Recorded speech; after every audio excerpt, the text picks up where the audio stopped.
അർച്ചന ചേച്ചി LLB സീരിയലിൻ്റെ latest episode റിവ്യൂയിലേക്ക് എല്ലാ കൂട്ടുകാർക്കും സ്വാഗതം. ചിന്നുവാണ് ആ പായസം ഉണ്ടാക്കിയെന്ന് പറയുന്നത്. ചന്ദ്രയ്ക്ക് ആ പായസം കയ്പ്പ് പോലെയായി കേട്ടോ.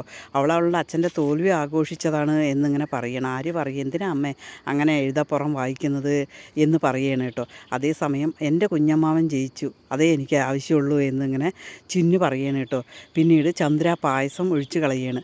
അത് കണ്ടിട്ട് വിജയശങ്കർ ചിന്നുവിനെയും വിളിച്ചിട്ട് മോളെ എങ്ങോട്ടേക്ക് വായോ എന്ന് പറഞ്ഞിട്ട് ചിന്നുവിനെയും വിളിച്ചിട്ട് പോവുകയാണ് കേട്ടോ. എൻ്റെ ഫോണിൽ എന്തോ ശരിയാക്കാനുണ്ട് എന്ന് പറഞ്ഞിട്ട് വിളിച്ചിട്ട് പോവുകയാണ് കേട്ടോ. ആര് പറയൂ, അമ്മ ഈ ചെയ്തത് ഭയങ്കര മോശമായി.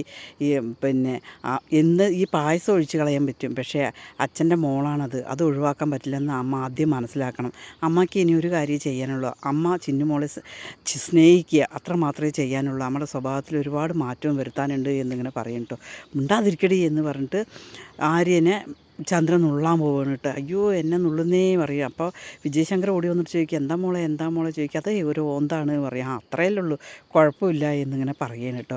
പിന്നീട് മുകുന്ദം വന്നിട്ട് നമ്മുടെ രുക്കും അച്ചും കൂടി സംസാരിച്ചു കൊണ്ടിരിക്കുകയാണ് കേട്ടോ ബെഡ്റൂമിൽ. ഇനി എന്താ നിൻ്റെ പ്ലാന് എന്ന് ചോദിക്കും. ഞാൻ 2 ദിവസം എങ്ങോട്ടും പോകുന്നില്ല, കാരണം ഇവിടെ തന്നെ എനിക്ക് റെസ്റ്റ് ഇരിക്കണം എന്നാണ്. പുറത്തിറങ്ങിക്കഴിഞ്ഞാൽ ആൾക്കാർ പലതും ചോദിക്കും, എനിക്കത് വേണ്ട, പക്ഷേ എനിക്ക് നിൻ്റെ കൂടെ ഇരിക്കണം എന്നാണ് ആഗ്രഹം എന്നിങ്ങനെ പറയാണ് കേട്ടോ. അതേസമയം രുക്ക് പറയുകയാണ്, നീ വന്നപ്പോൾ ഒരു ജയിലിൻ്റെ മണമായിരുന്നു എന്നിങ്ങനെ പറയും. അത് കേൾക്കുമ്പോൾ അച്ചു പറയുകയാണ്, നാളെ മുതൽ നിൻ്റെ മണമായിരിക്കുമല്ലോ എന്നിങ്ങനെ പറയണം കേട്ടോ.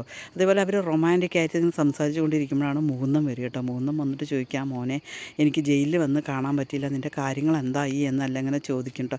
അത് കേൾക്കുമ്പോൾ രുക്കുനാകെ അരിശം വരികയാണ് കേട്ടോ. ഇപ്പോഴാണ് അവിടുത്തെ ഇതെല്ലാം വന്ന് അന്വേഷിക്കുന്നത്, എന്താ ജയിലിലൊന്നും വന്നില്ല, പോയി കണ്ടില്ല എന്നല്ല അങ്ങനെ പറയണം കേട്ടോ.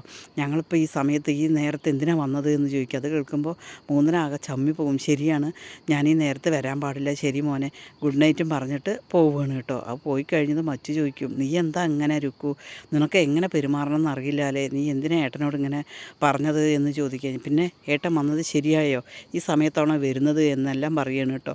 പിന്നെ അവർ രണ്ടുപേരും ചെറിയ പണക്കത്തിലൊക്കെ വരികയാണ് കേട്ടോ. നീ എന്താ പറഞ്ഞത്, എന്നെ സ്നേഹം കൊണ്ട് മൂടുകയെന്നല്ല, ഞാൻ എന്തായാലും ഇവിടെ കിടക്കില്ല കേട്ടോ, പുറത്ത് പോയി കിടക്കും എന്നിങ്ങനെ പറയണം കേട്ടോ. അയ്യോ വേണ്ട, നീ പുറത്ത് പോയി കിടക്കണ്ട, എന്നാൽ ഞാൻ ഇവിടെ താഴെ കിടക്കും, നിൻ്റെ കൂടെ കിടക്കില്ല എന്ന് പറയണം. അതൊന്നും സാരമില്ല എന്ന് പറയും, നീ എന്താ ചെയ്യ്, വെറുതെ വർത്തമാനം കൂടുതലാക്കണ്ട എന്നിങ്ങനെ പറയണം കേട്ടോ.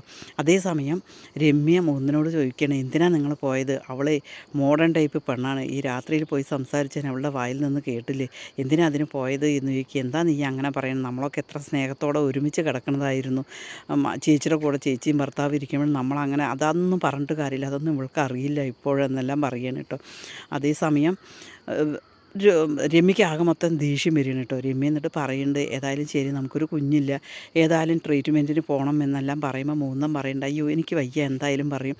അത് കേൾക്കുമ്പോൾ രമ്യ പറയുന്നുണ്ട്, ഏതായാലും ശരി, ഞാൻ എൻ്റെ അമ്മയുടെ 2 വളയുണ്ട്, ആ വള കൊണ്ടുപോയിട്ട് ഞാനത് ഡോക്ടറെ കാണിക്കാൻ വേണ്ടിയിട്ട് പോവുകയാണ് എന്നിങ്ങനെ പറയുമ്പോൾ, വേണ്ട അതിൻ്റെ ഒന്നും ആവശ്യമില്ല, ഞാൻ പൈസയും തരാം, ഞാനും വരാം എന്നിങ്ങനെ പറയണം കേട്ടോ.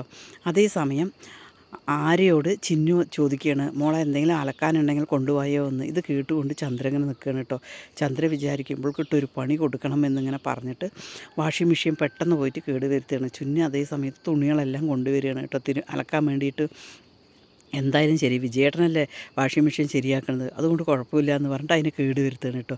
പിന്നീട് മഞ്ജുവിനോട് വിളിച്ചിട്ട് പറയുകയാണ്, മഞ്ജു ഞാനിന്നൊരു പണി കൊടുത്തിട്ടുണ്ട്, ചിന്നുവാണ് ഇവിടുത്തെ കംപ്ലീറ്റ് തുണികൾ അലക്കുന്നത് എന്നിങ്ങനെ പറയണം. ആണോ, അയ്യോ ചേച്ചി എനിക്കതൊന്നും കാണാൻ പറ്റില്ലല്ലോ എന്നിങ്ങനെ പറയണം. ഞാൻ നിനക്ക് കാണിച്ചു തരാം, നീ വീഡിയോ കോളിൽ വായോ എന്ന് പറയണം. എന്നിട്ട് വീഡിയോ കോളിൽ ഇങ്ങനെ വന്നിട്ട് നോക്കിയിട്ട് ചന്ദ്ര ഇങ്ങനെ ചിന്നു തിരുമ്പെന്ന് കാണിച്ച് നോക്കുമ്പോൾ അത് ആര്യയായിരിക്കും കേട്ടോ.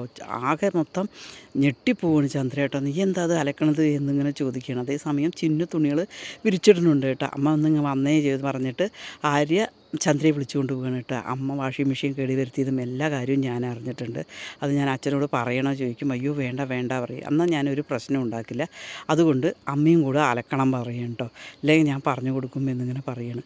പിന്നീട് അല്ലെങ്കിൽ പുഴയിൽ പോയിട്ട് നമുക്ക് അലക്കായി എന്നിങ്ങനെ ആര്യയും ചിന്നും കൂടി പറയുകയാണ്. അത് കേൾക്കുമ്പോൾ എൻ്റെ മോളെ നീ പുഴയിലേക്ക് വിളിച്ചിട്ട് പോവുകയെ എന്ന് പറഞ്ഞിട്ട് ചൂടാവുകയാണ്. ആ സമയത്താണ് ആര്യ ഇങ്ങനെ പറയുക കേട്ടോ.